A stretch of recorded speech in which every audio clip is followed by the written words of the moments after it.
Hello guys and girls, and welcome back to another episode of Seb Talks Sports, sponsored by Memsham UK, the place to go to for brand new, authentic signed NFL memorabilia. That intro music and podcast theme was created by All-Pro New York Giants running back, now music creator and friend of the show, David Wilson. Go and check him out on all of his social media platforms at 4StillRunning on Twitter and Instagram, and his music under David E. Wilson across all good music streaming services. He's free for business, so drop him a message if you want some beats for your podcast, advert, commercial, absolutely anything you need. Before I get into this episode, I just want to say that if you're not already following Seb Talks Sports across all platforms, then please do. You can find me on Facebook, Seb Talks Sports, YouTube, Seb Talks Sports, Twitter at Seb Talks Sports, and Instagram, where I'm primarily active. Again, it's at Seb Talks Sports. Today I've got a brilliant guest, one of the first NFL players I ever interviewed, but one that reached the pinnacle of the sport, a Super Bowl champion cornerback who played over 50 games in the NFL for the Oakland Raiders, Detroit Lions, and most prominently the Green Bay Packers, with whom he got his hands on a Lombardi trophy when defeating the Ben Roethlisberger-led Steelers in Super Bowl 45. It's the one and only Pat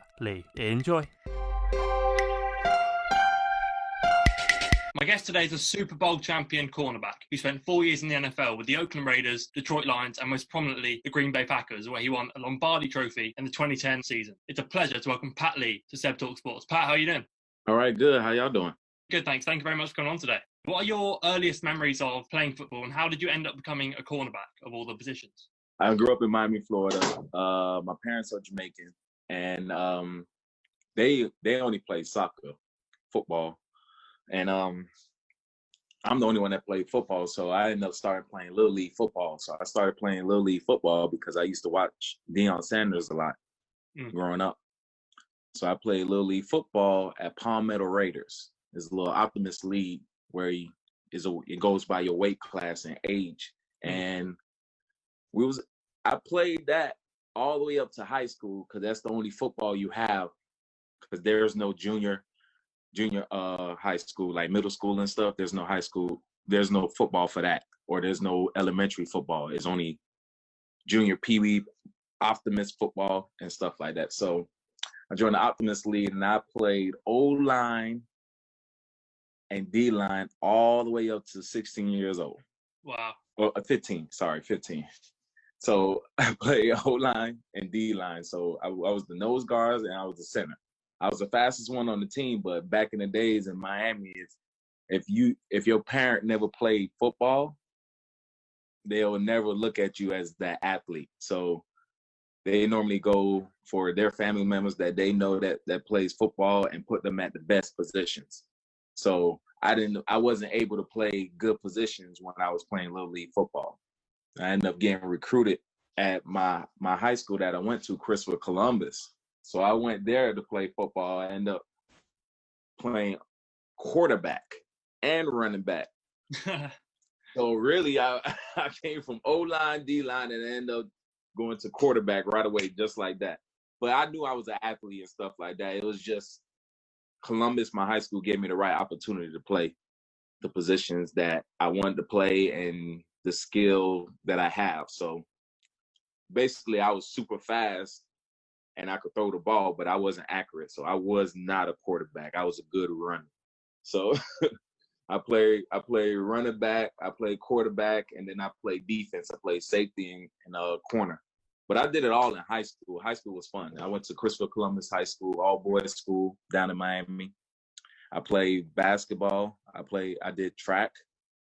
I also qualified for the Olympics in 2003 for track out of high school. Wow. I jumped a 24.8.5, and I won states. Yeah, so in long jump. Yeah. And then I went to states for the 100. I went to states for the 200. I went to states for a high jump. Yeah, I was real good in track. Like, lucky Tommy Tuberville told me not to run track when I got to Auburn, because I ended up getting a scholarship to Auburn for football. Yeah.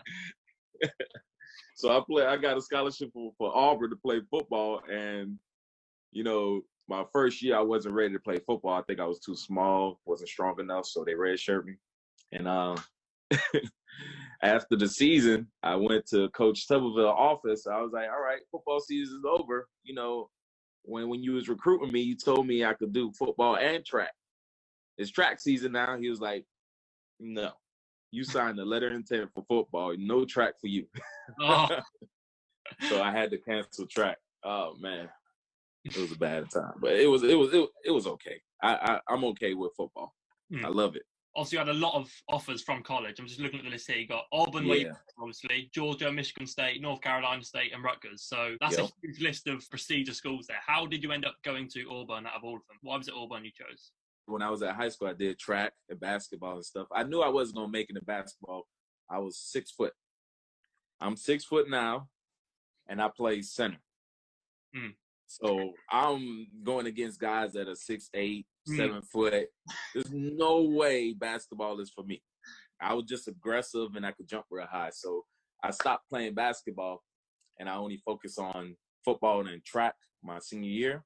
So I did real good in track, and I did well in football, and I got recruited for the other schools. But every school that I was getting recruited at, except for like Rutgers or Michigan State, I was supposed to run track for. So all the schools that was recruiting me, I was wanting to run track for, and Auburn was so perfect. They were ranked number 6 in football in the nation, and they was ranked number 2 in the nation in track. So it was like a perfect opportunity for me. All right, I'm good in football, I'm good in track, so I could go to Auburn and do both. And then Tommy Tuberville popped my bubble. He popped my bubble when track season came around. A good decision in the end, at least. Yeah, so I ended up choosing Auburn for that. It was close to Rutgers. The reason why it was close to Rutgers, because Rutgers was an awesome visit. I'm not going to lie, hands down, best visit. My parents loved it. The food was amazing. I kid you not, my parents gained 15 pounds each off of that weekend. They love it. They still talk about that day to this day.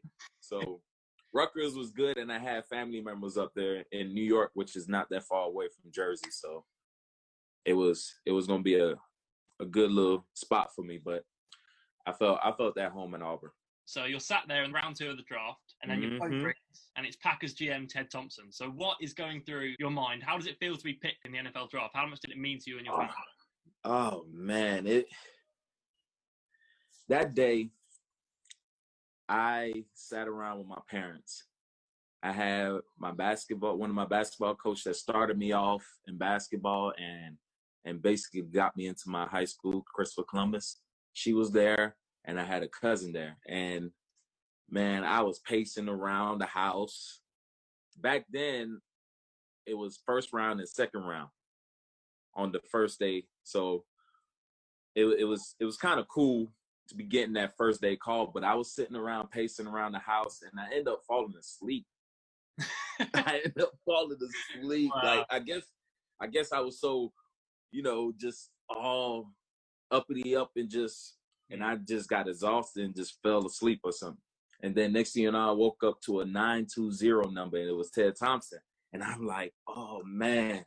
So when I got the call from him, seeing my mom was the best feeling ever, because she felt like she got one of her kids off her shoulders, and it was just, whew, thank you, thank you, Lord, for this blessing. And it was amazing. It was amazing. It did a lot for my family and helped out my family a lot. And I hope I be able to see it again through my son. You've played with some of the greatest players of all time, just to name a few, like Aaron Rodgers, Charles Woodson, and Megatron. Who would you say is the best player you've ever played with? And also, as a corner, who was the hardest receiver to cover? All right, the best player, I'm going to say Charles Woodson, hands down. Mm-hmm. I mean, I played corner, and I looked up to him, but the 4 years I spent in Green Bay, oh, man, it was amazing seeing how hard he worked and how hard he studied to do, and took care of his body as well. And the leadership that he had on his shoulders, just leading the team, and the things that he had to say, it was just all out, best all around, what you need in the locker room all the time is a player like that, a Hall of Famer. Like, from when he opened up his mouth and And the things that he do, how classy he is with his stuff, it's hands down, everybody will want that in their locker room, because that brings around championship. He came up with the little saying in our rings, in our Super Bowl ring: one mind, one goal, one purpose, one heartbeat. That came from his mouth. Wow. And that took us on that little journey to win the Super Bowl. And man, everybody still thanks him to this day for saying that speech in the locker room. So powerful stuff. What about receiver? Hardest receiver to cover? Now, the hardest receiver to cover. Of course, I had great receivers with me when I was at Green Bay Packers. We had Donald Driver, Greg Jennings, Jordy Nelson, James Jones, Randall Cobb, Jermichael Finley. It's just on and on. I went against great guys every single day. So I looked at those guys as great receivers, especially Greg Jennings. He had great moves. Donald Driver, super athletic for his age. It was ridiculous. I didn't understand it. I didn't know how he moved like that, but he was amazing. But going against somebody else, I gotta say Percy Harvin was a little problem for me in college, but I did well against him. It's hard. Larry Fitzgerald was nice out there. There's a lot of great receivers, but I gotta say Julio was nice. Julio Jones. Wow. I went against him in Atlanta when I was at Oakland. He was real good. Yeah, he was a beast. He's a beast. Nice. Julio Jones. Fast, big, strong. Yeah, monster. Still doing it to this day as well. Still doing it. He got a few more. Years. As a player, you were coached by some incredible football minds like Mike McCarthy, Dom Capers, and Jim Schwartz. So how much did those guys teach you, and who taught you the most? Who had the biggest impact on your game? The biggest impact was Don Capers, of course. He was my D coordinator. Yeah. And the first year when he came in, we was all in shambles at first. It felt like we were trying to figure out what he was telling us, his terminology, everything, trying to figure out his defense. So then when we figured it out, it was beautiful. We were just all in sync, and it was just awesome. And the way he taught it, we would sit in the meeting rooms for hours until we get it, until each and every single one of the players understand what's going on. That's when we leave in that meeting room.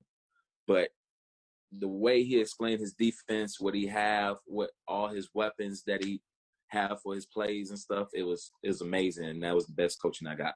In the last couple of years, we've sort of seen some talk and discussion around Aaron Rodgers' leadership. And obviously, in the last draft, they traded up to take Jordan Love in the first round. For a leader, did you find Rodgers in the locker room? And what's it like to have him around the team?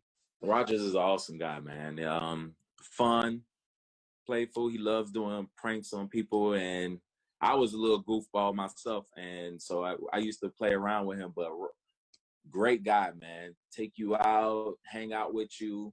He'll wear his hat, be low key, but man, cool guy. I never had a problem with him. I can't say he was much as a leader at that time because Charles Woodson was in that position for me. Yeah.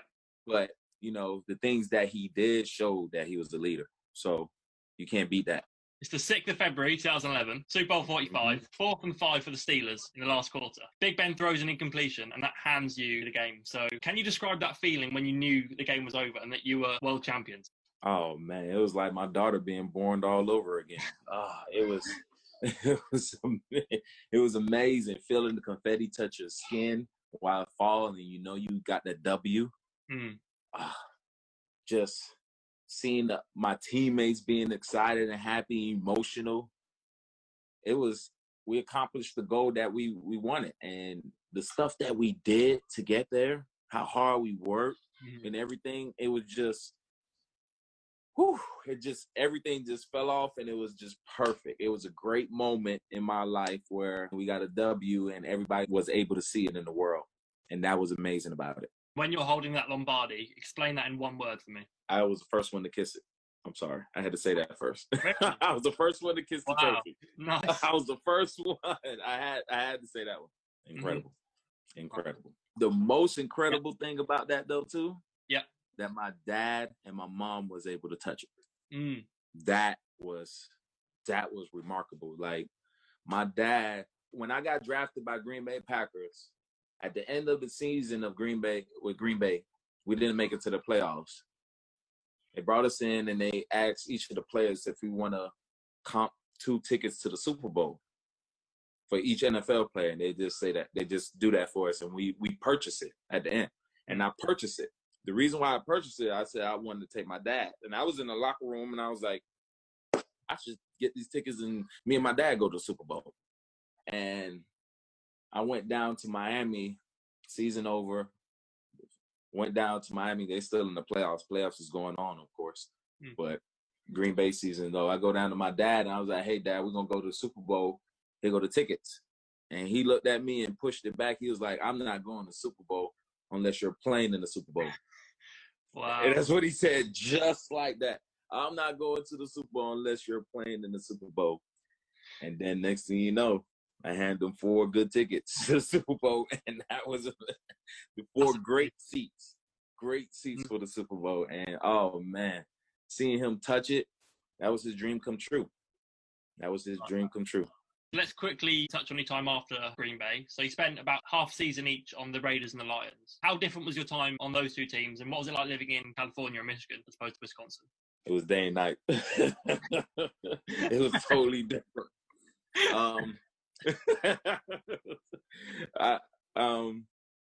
There was a lot when I was at Green Bay. Coach McCarthy is all about discipline. If you have respect, you go a long way with him. And I felt that there. I felt like, don't disrespect Coach. Don't ever be late to meetings. Always be there. Don't bring your phone in the meetings. Don't let your phone go off in the meeting or whatever. Just always be prepared. Always be ready. When I got to Oakland, it was never that. It was never that. It was just, hey, man, you here. Okay, good. That was it. You know, in Green Bay, they looked after you. If your jersey ripped, you know, they're trying to fix it right while you're playing. Like, hey, get off of me. I got to go. In Oakland, when my jersey ripped, it was ripped. It was just ripped for the rest of the season. It was no more. It was no more fixing. Like, they didn't even have socks for us. Like, I went off how they treat you. So, like, you know, Green Bay, it was all about respect, and they treat you well. They treat you good. They give you the red carpet every day. In Oakland, it was half carpet, not even red. It was probably like dirty green carpet just run out for you. It was nothing waiting in your lockers. You had to find everything and figure it out yourself.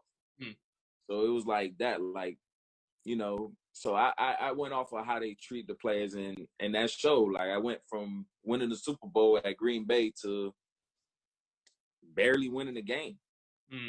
Made you appreciate your time on the Packers a bit more. Exactly. So then when I went to the Lions was a great organization. I think they should have more discipline.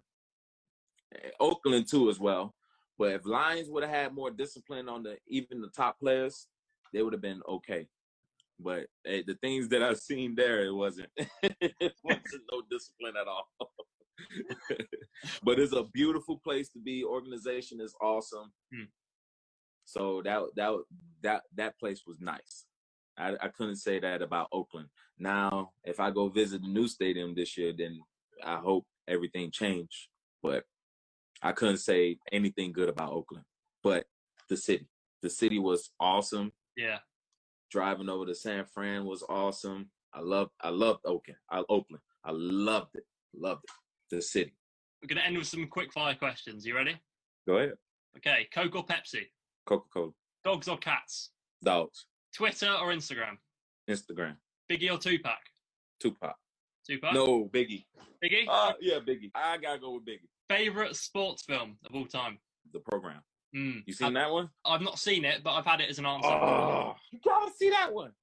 Oh, it's so awesome. I'll put it on my list for you. I promise. Hey, that whole movie will give you chills. Obviously, we just had the last dance. So, MJ or LeBron for you? I'm a LeBron fan, but I gotta go with MJ. He had that killer personality. Just, I'm destroy anybody in my path. Yeah. LeBron could be nice sometimes. And last quick fire, if I offered you another Super Bowl title, but it meant you were on the Bears, would you take it? I love football, so yeah. Pat, thank you so much for your time. I really appreciate it. Where can people find you on social media? Thank you for having me, man. This was awesome. Where can people find you on social media? P to the Lee on Instagram. You can find me at that. P to the Lee. P number 2 DALEE. Perfect. I'll make sure to leave your link down below so people can find you.